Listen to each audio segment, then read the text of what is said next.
Good morning everyone.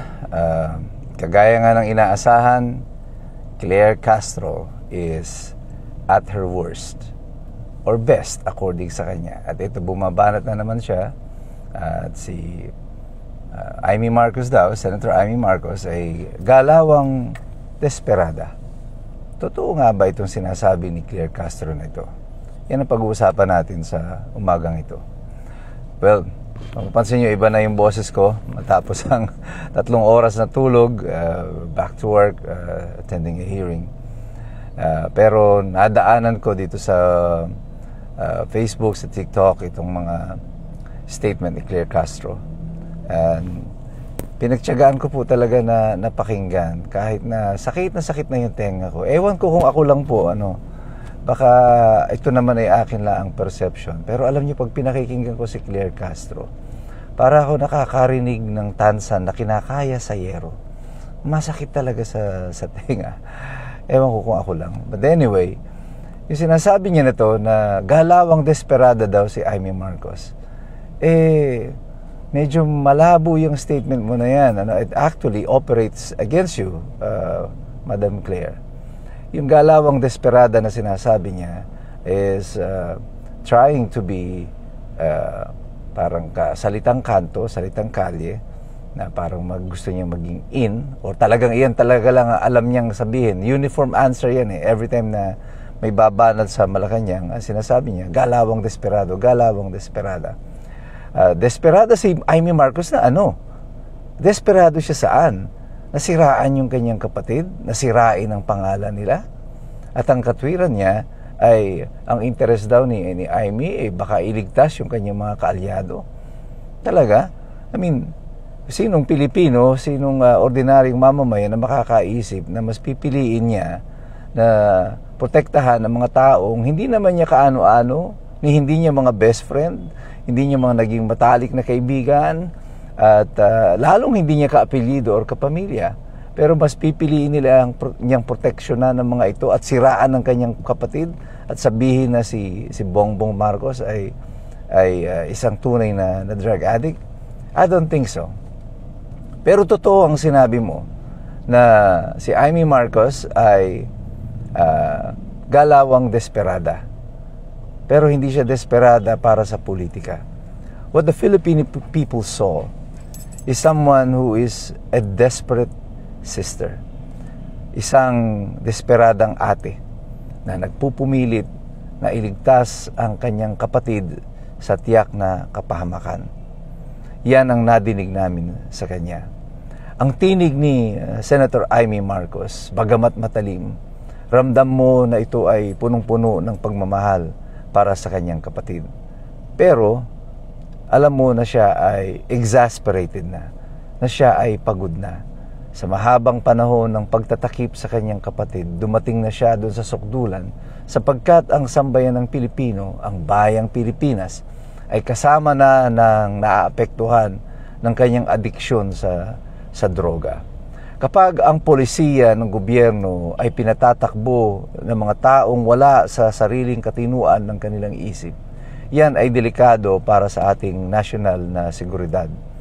At naiintindihan niya ni Amy Marcos. Among all of them, I think it is Amy Marcos who is the smartest of all the Marcos siblings.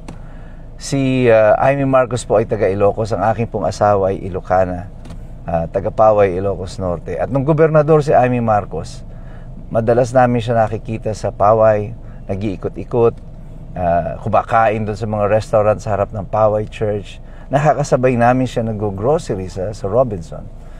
So, Amy Marcos is a different kind of a Marcos. She is a people person. At marunong siyang makisalamuha sa mga tao. Hindi siya elitista.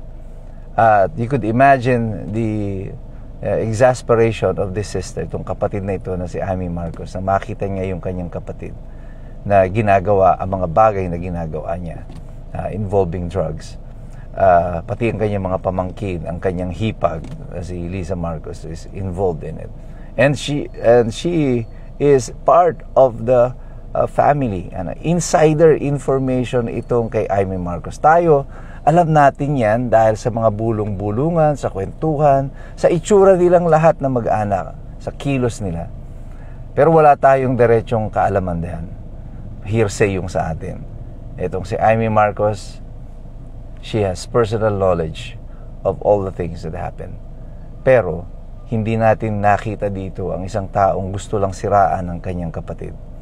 I saw a sister who is desperate to save her brother. Gusto niyang iligtas ang kanyang kapatid sa kanyang tiyak na kapahamakan. Gusto ni Amy Marcos na ibangon ang pangalan ng mga Marcos dahil hindi naman siya tanga, hindi naman tanga ang sambayan ng Pilipino. Hindi natin nalilimutan kung bakit sila pinatalsik. Katiwalian ang pinag-uusapan nun. Nais siyang patunayan, ako'y naniniwala kay Amy Marcos, na sa kanyang ginawa ng paglilingkod ay ang nais niya ay patunayan na hindi sila tunay na masamang tao. Subalit, si Bongbong Marcos ay kakaiba. I think the influence of drugs and all the people around him, yung mga barkada niya, and now his own cabinet na nagmimistula o nag-aasta-astahang mga presidente at ginagamit ang titulo ni Bongbong Marcos para sa kanilang kapangyarihan. Ay ito ang tunay na nagpasama lalo sa sitwasyon ni Bongbong Marcos. At ang isang kagaya ni Amy Marcos na nakikita ito na nagaganap sa kanyang kapatid, saw this telling the truth about her brother as the final act and the only way na maililigtas pa niya ang kanyang kapatid. Hindi niya kaya nang itolerate kung anong nangyayari because the national interest is at stake. Kaya hindi ako talagang a fan, although I like Amy Marcos nung nakita ko siya noon sa Ilocos Norte. But hindi ako fan ni Amy Marcos. But I truly admire Amy Marcos for standing up just like how she did it yesterday. Kung paano siya nanindigan kahapon, hinahangaan ko po si Amy Marcos. Napakahirap pong gawin yung ginawa niya. Napakahirap na desisyon yung ginawa ni Amy Marcos. Kaya Senator Amy Marcos, huwag mong pakinggan itong si UC Claire. Alam ko naman hindi mo siya pinakikinggan. But nonetheless, be assured that the people are behind you. Kami ay sumusuporta sa iyo. Kami ay naniniwala sa sinasabi mo. At ang dalangin namin ay nasa iyo. Na lukuban ng Panginoon ng proteksyon, ikaw at ang buong sambahayan mo, upang malampasan natin ng sama-sama itong krisis na itong pinagdadaanan ng ating bansa.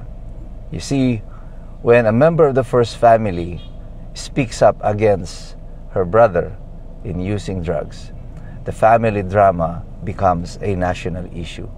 And the national issue becomes national interest. And the national interest becomes a matter of national security and survival. Salamat sa iyo, Senator Amy Marcos. At salamat sa lahat na nag-participate sa mga rally, sa Iglesia ni Cristo, sa mga kapatid nating Muslim, sa mga vloggers, ang maisog, at ang mga iba pang mga private individuals who came there on their own accord. Maraming salamat po sa pagmamahal ninyo sa bayan. Hindi pa po tapos ito. There is so much to be done. Sabi nga, it ain't over till the fat lady sings. Kaya tayong lahat, patuloy tayong naririto, titindig at makikipaglaban. Pero tayo ay patuloy na mag-aaral sapagkat mahirap makialam ang taong walang alam. God bless you, God bless us all. Mabuhay ang Republika ng Pilipinas.